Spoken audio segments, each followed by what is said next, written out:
And we're back. Hooray. All right, talking about dry sump engine. The yeah.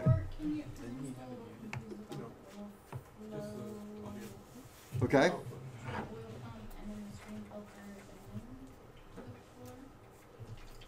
Okay, so it goes.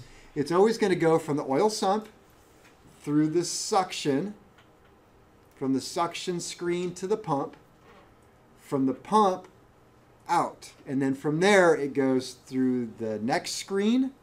Like we'll talk about your engine because it's easier. It goes to the pressure screen, if you will, this one right here.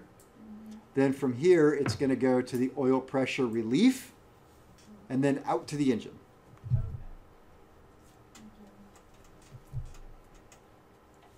Now the dry sump is a little more complicated. So the purpose of a dry sump engine really comes into play where, Juan, you have a wet or dry sump? Wet. You have wet? Okay. Our Bonanza has a dry sump. And the reason why is because the landing gear comes up and there's not enough room underneath the engine to put an oil sump. So there's a very shallow one, very shallow, it holds a couple of quarts.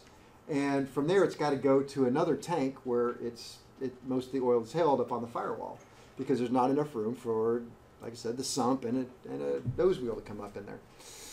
Let me think. Radial engines all have dry sumps. Why? Because where exactly would you put it? The bottom of the engine has what on it? Cylinders. So there is a sump. It's very narrow, and it's between the bottom ones. Very narrow and about yay big, and holds about that big around. It only holds a couple of quarts. And from there it goes to the tank on the firewall. So those are all dry sump engines. Let's see here. Dry sump. Dry sump. Yeah, most all radials. Why most all radial engines? Because I don't know any that aren't this way. So inverted engines.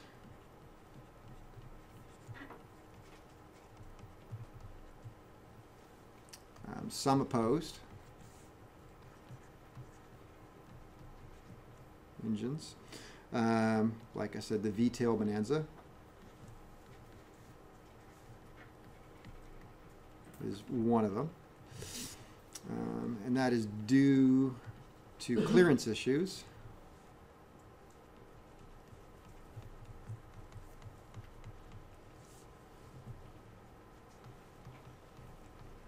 With the sump and nose gear. That's with the V-tail. Obviously, radial engines, well, I explained why, because the cylinders are on the bottom. Inverted engines, because cylinders are on the bottom. Is the sump always, or the tank always forward, like up where the engine is? Or Yes, you want it as close as possible. The further away you put it, the longer the hoses have to be. And the longer the hoses are, the more chances for hose failure.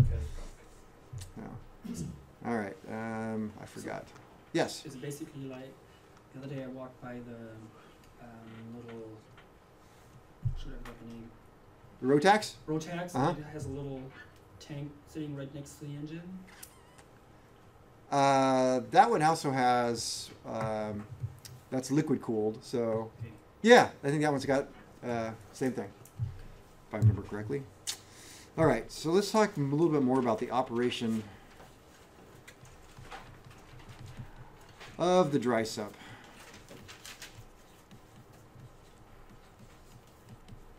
Because it is more complex. So the first thing we have is an oil tank. And the oil tank is mounted on the firewall, basically. Firewall or kind of mounted around the engine mounts. So we'll just say oil tank is mounted on the firewall.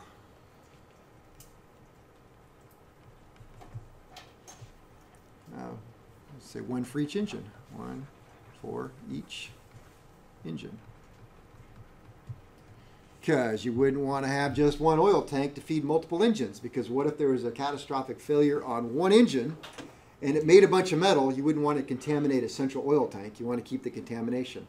Or if you had a catastrophic failure of an engine and it it lost all of its oil. Well, you wouldn't want the remaining engines to be starving for oil. The outlet is at or near the lowest point. Is at or near the lowest point.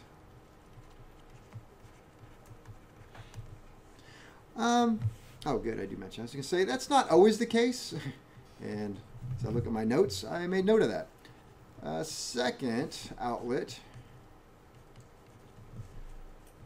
below, that's important.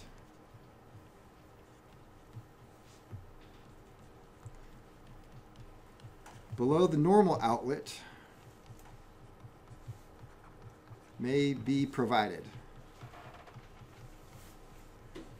And the reason why you'd want a second one below, so if you will, kind of figure that you have an oil tank, and this may be the outlet to the engine. Erase that. But we're going to make another second outlet right there. And that way, if something bad were to happen and the oil level got down to here, what's going to happen to the engine oil? Going to the engine. You're going to lose the oil. Gets hot. It's going to get hot. Yes. So we can have any oil going to the engine. No, and you're going to have some pretty blue metal. Okay, you're going to have some pretty blue metal. We're about to have a catastrophic failure. So one of the things that you want if you have a twin engine aircraft or a multi-engine aircraft, right before your catastrophic failure, you're going to want to shut that engine down and you're going to want to feather the prop. And what that means is with the constant speed propeller, where the blades change, you want to feather it. So all of the blades are going to go streamline into the wind so that as the air flows over the propeller, it's not windmilling the propeller and dragging this engine that just turned blue and maybe locked up. So if the engine locked up and the propeller's still trying to windmill, it's really going to pull that side of the airplane way back. It's all this extra drag. So you want your propeller to be feathered. Well, in order to feather it, oftentimes you need oil. And if you just lost all of your oil, you can't feather. So that's why you always leave a little bit of reserve, if you need it, for the prop. And you can have a feathering pump or something along that line, but it's enough oil so that you can feather out the prop. So second below normal outlet may be provided to feather prop.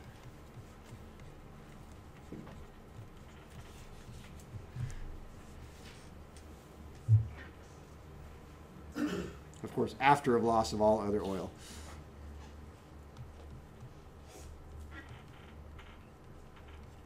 Some aircraft, and I'm going to say radials with large supply tanks, use that's an A hopper tank.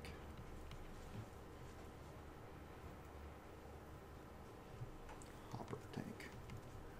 Or also called a temperature accelerating well.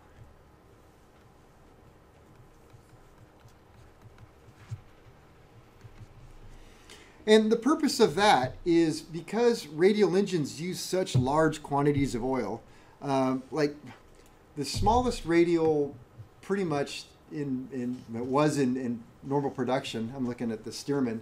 Stearman used the Continental W670, which is a 7-cylinder radial, 670 cubic inches. That's pretty small.